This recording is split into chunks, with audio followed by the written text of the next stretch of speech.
Hello students, welcome to tricky pharma booster. आज हम पढ़ने वाले हैं एक नया सब्जेक्ट जिसका नाम है फार्मास्यूटिक्स।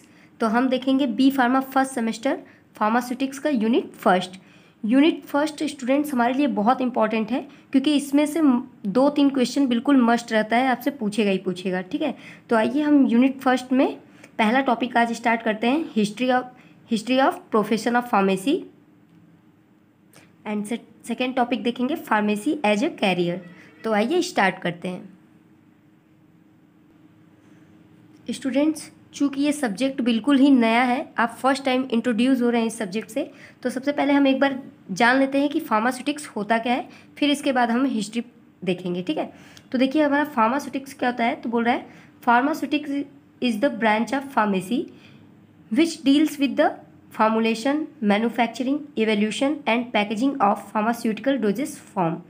तो फार्मास्यूटिक्स आपका फार्मेसी का एक ब्रांच है जिसके अंदर आप फार्मुलेशन, किसी भी मतलब मेडिसिन का डोजेस फॉर्म का आप फार्मुलेशन जानते हो, मैन्युफैक्चरिंग, उसका इवोल्यूशन और पैकेजिंग, ये सब हम उसके अंदर पढ़ते हैं। ठीक है, तो इसे हम लोग बोलते हैं फार्मास्यूटिक्स।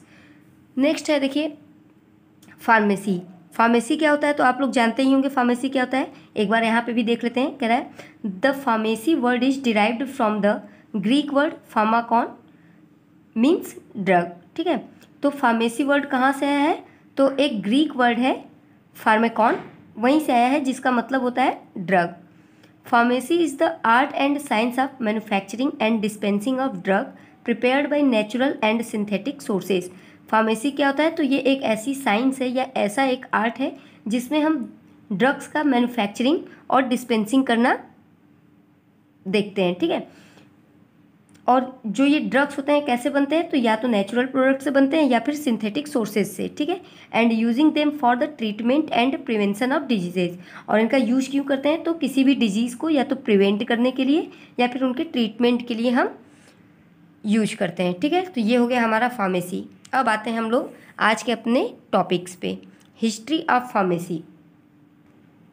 हिस्ट्री ऑफ फार्मेसी में हम देखेंगे स्टूडेंट्स की जैसे पहले कैसे हमें कोई डिजीज़ होता था तो उसका कैसे दवा आता था, कौन से दवा हमें मिलते थे, कैसे हमारा ट्रीटमेंट किया जाता था। ठीक है, तो इन्हीं सब चीज़ों को हम लोग पढ़ेंगे।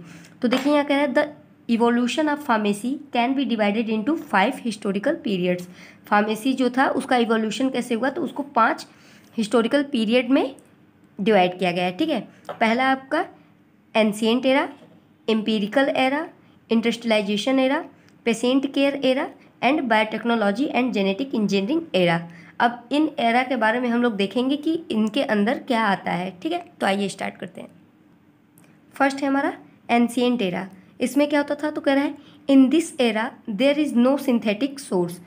इस एरा में आपका कोई भी सिंथेटिक सोर्स नहीं था, मतलब कि आपको जो भी नेचुरली मिल जाए आप उसी चीज़ों को ट्रीटमेंट के लिए या प्रिवेंशन के लिए यूज करते थे। यहाँ पे आप कुछ अलग से बनाते नहीं थे। इन this era used leaves, mud and cool water for the treatment. इस एरा में क्या यूज किया जाता था तो लोग पत्तों को पीस कर या फिर मड से या फिर कूल वाटर से आपका ट्रीटमेंट करते थे, like to stop bleeding and wound healing. जैसे कि अगर हमें ब्लीडिंग स्टॉप करना हो तो हम इसमें से मर्ड या फिर कूल वाटर से ऐसे प्रिवेंट करते थे। ठीक है, एंड वुंड हीलिंग के लिए। ठीक है, अगर कोई हमें चोट लग गया हो तो पहले दवाइयाँ नहीं थी तो किसी भी जैसे नेचुरल लीव्स लेके उनको क्रश करके फिर वहाँ पे लगाते थे ताकि आपका कोई भी वुंड हीलिंग हो जाए। ठीक है, देखिए कह रहा है सुश्रुता संहिता आयुर्वेदिक मोनोग्राफ, आप सुने होंगे तो ये एक संहिता था जिसमें कि आयुर्वेदिक मोनोग्राफ है। ठीक है, दूसरा है चरक संहिता, क्लासिफाइड हर्ब्स इनटू 50 ग्रुप्स। तो चरक संहिता में क्या देखने को मिला है, हर्ब्स को 50 ग्रुप में डिवाइड किया गया था। ठीक है, क्लासिफाई किया गया है। ठीक, नेक्स्ट है हमारा एम्पिरिकल एरा। एम्पिरिकल एरा क्या है तो कह रहा है कि इन this era pharmacopoeia was introduced first time. इस एरा में आपका फार्माकोपिया जो था ये पहली बार इंट्रोड्यूस किया गया था।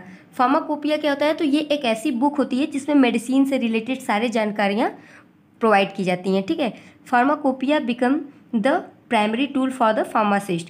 इस एरा में आपका फार्माकोपिया ही पहला प्राइमरी टूल्स बना जो कि फार्मासिस्ट यूज करते थे। फादर ऑफ अमेरिकन फार्मेसी कौन थे तो विलियम प्रॉक्टर थे। इन्हें फादर ऑफ अमेरिकन फार्मेसी कहते हैं। ठीक है, अभी हम लोग आगे देखेंगे कि फादर ऑफ इंडियन फार्मेसी कौन है। ठीक है, तो ये तो हो गए first time father of American pharmacy, तो कौन थे? विलियम प्रॉक्टर थे। He devoted his time and attention to advancement of pharmacy. ये अपना पूरा टाइम किस में दे दिए? तो फार्मेसी को और भी ज़्यादा एडवांस बनाने के लिए इन्होंने अपना पूरा टाइम लगाया। ठीक है, during this era Banaras Hindu university, जो कि BHU कहलाता है, स्टार्टेड बी फार्मेसी कोर्सेज। इस एरा में क्या हुआ था? तो BHU यूनिवर्सिटी को स्टार्ट किया जाता था, किया गया था, जो कि आपके बनारस में सिचुएटेड है। ठीक है, और किसने BHU में आपका फार्मेसी कोर्स लाया था? तो महादेव लाल श्रॉफ ने लाया था। ठीक है, महादेव लाल श्रॉफ ने बनारस के BHU में, यानी बनारस हिंदू यूनिवर्सिटी में पहली बार फार्मेसी कोर्स को वहाँ पे स्टार्ट किया था। ठीक है, नेक्स्ट है आपका इंडस्ट्रियलाइजेशन एरा। इंडस्ट्रियलाइजेशन एरा क्या है? तो आपको नाम से याद समझ जा रहे होंगे कि इस टाइम इंडस्ट्रीज जो थे वो डेवलप हुए मेडिसिन बनाने के लिए। ठीक है, बोल रहा है in this era development and manufacturing of drug started on industry level. Industry level पे आपका दवा बनाने के लिए डेवलपमेंट स्टार्ट हुआ। Rapid mass production of medicine followed. यहाँ पे क्या हो गया? ज़्यादा स्तर पे आपका मेडिसिन बनाना स्टार्ट किया गया। ठीक है, increased use of parental medication. इसी एरा में आपका पेरेंटल मेडिसिन जो होता है उसको इंक्रीज किया गया। ठीक है, तो पेरेंटल क्या होता है? ओरली कोई दवा ना लेके बॉडी के किसी और पार्ट से आपके बॉडी में यदि दवा इंसर्ट की जाती है तो वो पेरेंटल में आ जाता है। ठीक है, लाइक इंजेक्शन हो गया। ठीक है, तो वो आप ओरली नहीं लेते हैं ना, IV या IM के थ्रू दिया जाता है। तो ये सब मेडिकेशन किस में आ जाएंगे? पेरेंटल में आ जाएंगे। ठीक है, अभी सब आप धीरे धीरे आगे पढ़ोगे और सीखोगे। नेक्स्ट है आपका चौथा patient care era. Patient care era से ही आपको लग रहा होगा कि इसमें क्या होता होगा? पेशेंट का बहुत ज़्यादा ख्याल रखा जाता था। ठीक है, तो इसमें देखिए इन this era research and development of new medicine started. इस एरा में आपका क्या हुआ? नए नए तरीके के मेडिसिन जो है उनका डेवलपमेंट स्टार्ट हुआ। नेक्स्ट पॉइंट है pharmacist started taking more responsibility for the dispensing medicine and patient education. Pharmacist जो थे वो बहुत ज़्यादा रिस्पॉन्सिबिलिटी लेने लगे कि मेडिसिन को कैसे डिस्पेंस करना है और पेशेंट को भी इसकी मतलब जानकारी पहुंचाया जाए, पेशेंट को भी ड्रग से रिलेटेड थोड़ी से एजुकेट किया जाए। ठीक है, तो ये आपका होगा पेशेंट केयर एरा। नेक्स्ट है आपका biotechnology and genetic engineering era. आप बायोटेक्नोलॉजी और जेनेटिक इंजीनियरिंग तो जानते ही हैं। ठीक है ना, तो बोल रहा है this era is developed the modern form of industrial production by using the living organism. इस एरा में कैसे चीज़ें डेवलप हुआ? तो कह रहा है कि ये बिल्कुल मॉडर्न फॉर्म था। ठीक है, इंडस्ट्री का, जहाँ पे लिविंग ऑर्गेनिज्म को यूज कर करके नए तरीके के टेक्नोलॉजी से मेडिसिन्स बनाना स्टार्ट किया गया। ठीक है, one of the key element in such research was the discovery of restriction enzyme. सबसे की एलिमेंट जो मतलब कि बायोटेक्नोलॉजी से जो सबसे पहले जो रिसर्च किया गया था वो था आपका रेस्ट्रिक्शन एंजाइम, जो कि एक बहुत ही ज़्यादा इम्पॉर्टेंट डिस्कवरी था। ठीक है, तो ये आपके 5 तरीके के हिस्टोरिकल पीरियड हो गए। अब हम लोग देखते हैं history of pharmacy in India. अब हमारे इंडिया में फार्मेसी का कैसा इस टाइम चल रहा है या पहले कैसे चलता था, अब हम ये देखेंगे। ठीक है, तो history of pharmacy in India it can be divided into 2 categories. इसको 2 कैटेगरी में डिवाइड किया गया है। पहला है आपका before independence and second one is after independence. मतलब कि आज़ादी के पहले हम लोग कैसे मेडिसिन्स लेते थे, अगर कोई बीमार पड़ता था तो कैसे उनका ट्रीटमेंट होता था, और आज़ादी के बाद क्या क्या क्या रूल्स वगैरह है, तो यहाँ पे हम वही देखेंगे। ठीक है, तो पहले हम बिफोर देखते हैं। ठीक है, मतलब आज़ादी के पहले कह रहा है the allopathic system came into India with the British traders. जो एलोपैथिक सिस्टम था मेडिसिन का, ये इंडिया में कहाँ से आया? तो जो ब्रिटिश ट्रेडर आ गए थे, हमारे पे शासक कर रहे थे। ठीक है, व्यापारी थे एक्चुअली में वे लोग, फिर धीरे धीरे हम पे शासन करने लगे, तो यही लोग एलोपैथिक सिस्टम हमारे भारत में लेके आए थे बिफोर 1900। ठीक है, या फिर 19वीं सेंचुरी आप बोल लो। All the drugs were imported from Europe.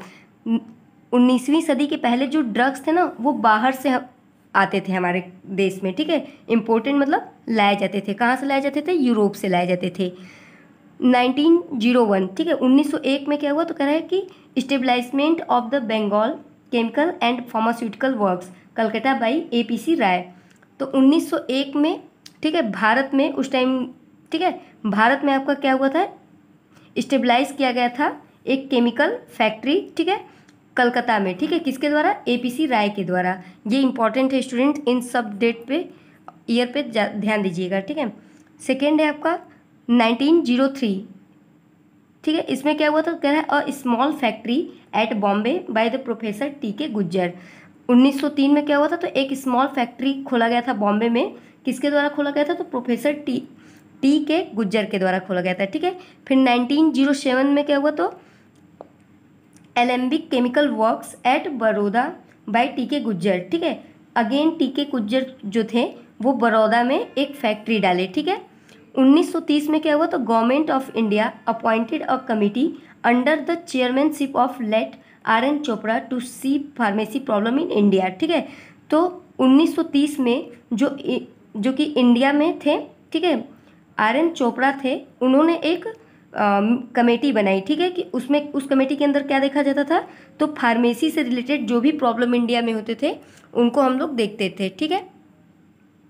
Next है हमारा 1937 में, तो 1937 में क्या है, तो कह रहा है introduction of 3 year B pharma course by professor Mahadevalal Shroff at BHU। 1937 में पहली बार बनारस हिंदू यूनिवर्सिटी में, ठीक है, वहाँ पे पहली बार जो है बी फार्मा कोर्स को इंट्रोड्यूस कराया था। और कौन लाया था इस कोर्स को, तो प्रोफेसर महादेवालाल श्रॉफ लेकर आए थे, ठीक है, पहली बार। नेक्स्ट है आपका 1946। 1946 में क्या हुआ था, introduction of Indian pharmacopoeia list, पहली बार इंडियन फार्माकोपिया लिस्ट आपका इंट्रोड्यूस कराया गया था 1946 में। तो आप ये सब स्टूडेंट्स याद कर लेना, ठीक है। अब देखिए इसमें कुछ हम तो कर नहीं सकते हैं, इसे आपको ही याद करना पड़ेगा, तो इसे याद जरूर कर लीजिएगा, ठीक है। देखिए नेक्स्ट है हमारा आफ्टर इंडिपेंडेंस, ठीक है, मतलब आज़ादी के बाद अब कैसे कैसे हमारे यहाँ जो फार्मेसी फील्ड था वो कैसे डेवलप हुआ। तो देखिए आज़ादी के बाद 1948 में क्या हुआ, तो पब्लिकेशन ऑफ फार्मेसी एक्ट 1948, ठीक है, 1948 में आपका फार्मेसी एक्ट लागू किया गया। 1948 में और क्या हुआ, तो Indian pharmacopoeia committee constituted under the chairmanship of the late doctor BN Ghosh. Doctor BN Ghosh के चेयरमैनशिप के अंदर क्या हुआ था, तो इंडियन फार्माकोपिया कमेटी बनाई गई थी, ठीक है, कि अब हम लोग अपना एक फार्माकोपिया बनाएंगे जो कि इंडियन फार्माकोपिया कहलाएगा। उसी के बेसिस पे हम लोग फार्मेसी से रिलेटेड हर चीज़ को करेंगे, ठीक है। 1949 में क्या हुआ, तो establishment of the pharmacy council of India. 1949 में ही आपका PCI का, ठीक है, PCI आपका इस्टेब्लिश्ड हुआ था, ठीक है। कब हुआ था, 1949 में। देखिए बहुत ही इंपॉर्टेंट डेट है, आप जानते ही हैं PCI के बारे में, है ना। तो PCI हमें अप्रूवल देता है कि हाँ अब हम एक रजिस्टर्ड फार्मासिस्ट हैं। तो इसका कब हुआ था गठन, तो 1949 में हुआ था, ठीक है। 1955 में क्या हुआ था, तो published the first edition of Indian pharmacopoeia. 1955 में पहला एडिशन आया था किसका, इंडियन फार्माकोपिया का। अभी हम लोग देखेंगे कि क्या होता है इंडियन फार्माकोपिया, जिसे IP शॉर्टकट में बोलते हैं, ठीक है। ऐसे ही BP टर्म होगा, तो हम 1 बाई 1 करके सब देखेंगे। ये हो गया आपका। नेक्स्ट है आपका father of pharmacy in India. अभी हम लोग वहाँ पे पीछे देखे थे कि, देखिए यहाँ पे हम लोग अभी देखे थे कि फादर ऑफ अमेरिकन फार्मेसी कौन थे, तो विलियम प्रॉक्टर थे। तो वैसे ही हम देखेंगे कि हमारे इंडिया के कौन है। तो father of pharmacy in India कौन है, प्रोफेसर महादेवालाल श्रॉफ, यही है। इन्होंने क्या किया था बताइए, इन्होंने first time B pharma course जो था BHU में लाए थे, ठीक है, BHU में लेकर आए थे पहली बार, ठीक। इन्हीं को बोला जाता है, प्रोफेसर महादेवालाल श्रॉफ को ही हमारे भारत के फादर ऑफ फार्मेसी कहे जाते हैं, ठीक है। देखिए यहाँ पे भी लिखा है he started B pharma and M pharma education for the first time in India at Banaras Hindu university, ठीक है। ये हो गया आपका पॉइंट। अब देखिए बिल्कुल छोटे में इसको दिखा दिया गया है क्योंकि बहुत कम ही पूछता है, मगर अगर आ जाएगा एग्जाम में तो आप उसे कवर कर लेना, ठीक है। Pharmacy as a career, pharmacy यदि कैरियर के रूप में आपको मिल जाए तो आप कहाँ कहाँ मतलब जॉब की अपॉर्चुनिटी या आप कहाँ पे वर्क कर सकते हो, ये चीज़ है, ठीक है। तो फार्मेसी एज ए कैरियर में आप प्रैक्टिस सेटिंग देख सकते हो, इंडस्ट्रियल फील्ड में जा सकते हो और अदर भी सेटिंग है, ठीक है। जैसे प्रैक्टिस सेटिंग में आपका आता है कम्युनिटी, क्लिनिकल, हॉस्पिटल, इन सब चीज़ों के अंडर में आप वर्क कर सकते हो।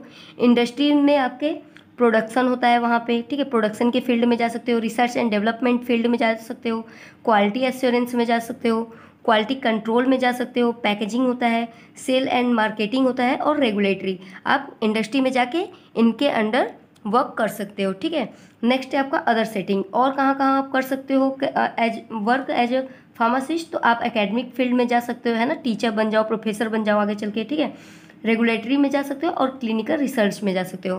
तो ये आपके फार्मेसी में कुछ हैं जिसमें आप अपना करियर बना सकते हो। स्टूडेंट्स, आप इनका स्क्रीनशॉट ले लीजिए।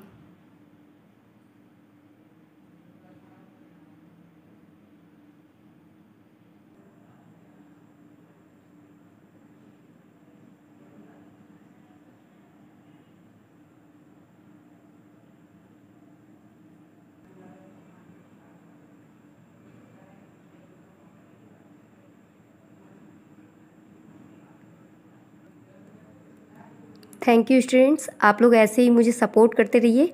आपका सपोर्ट ही मेरे लिए मोटिवेशन है। Thank you so much.